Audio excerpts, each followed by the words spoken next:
It seems that the MAGA in this country can't help but say the quiet part out loud, and it usually backfires on them in a heartbeat, as this probably will.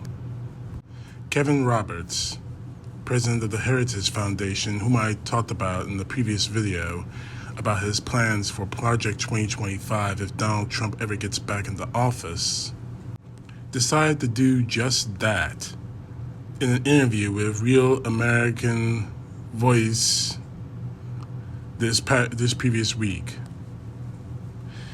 Now, this is just a small clip, but it should anger you and it should frighten you. That we are in the process of the Second American Revolution, which will remain bloodless if the left allows it to be. We are in the process of the Second American Revolution, which will remain bloodless if the left allows it to be.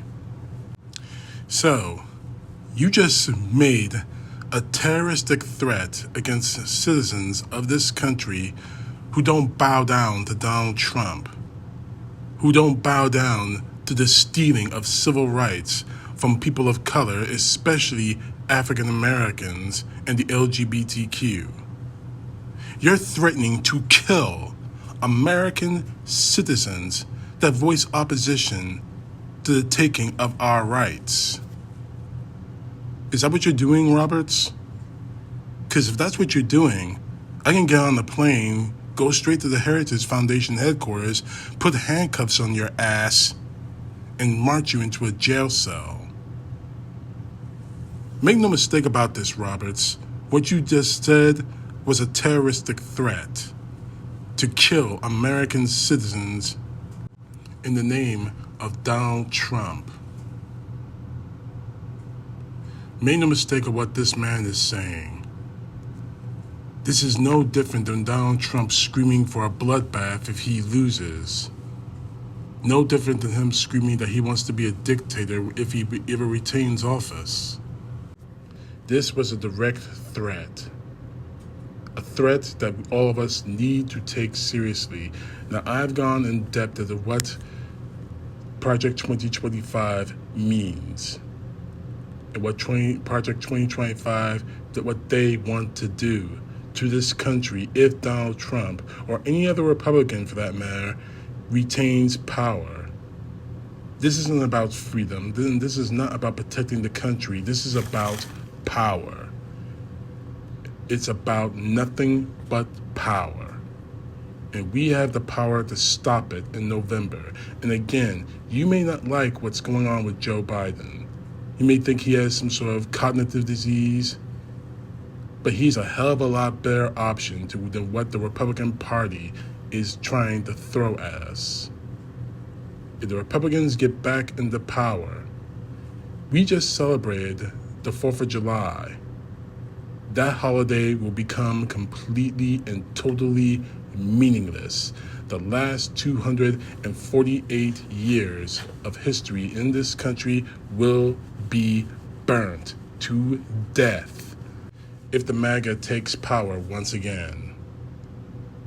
And they have made it absolutely clear that they will do that, and that is their prime motivation. But as for you, Roberts, you made a threat to this country and its people. You are no better than a mass shooter, than any mass shooter for any motive in this country. But right now, your target is anyone who does not vote for Donald Trump. Anyone who voices opposition to Donald Trump and his would-be tyrannical rule of this country that you and your friends in the Heritage Foundation want to furnish. Don't think for one moment we're going to forget what you said. The threats you made to our country, to our people, all because you just want to get Donald Trump back in the office so you can have more power. You could care less about what this country is representing. I've read Project 2025 cover to cover, and you have made it absolutely abundantly clear that you will tear this country apart in the service of Trump. Don't think for 1 second that we're going to forget or forgive. And as for this threat of yours, don't let Donald Trump get you in a jail cell or a body bag. If you want to take that as a threat, go right ahead. But what you did was 10 times worse. I'm just trying to advise you of avoiding a lifetime of pain. You're not a tough guy, Roberts. You never were. And you certainly are not now. Don't die for Trump. Don't do it. He's not worth it. CTP, know the truth. God bless. Peace to the left, justice to the right.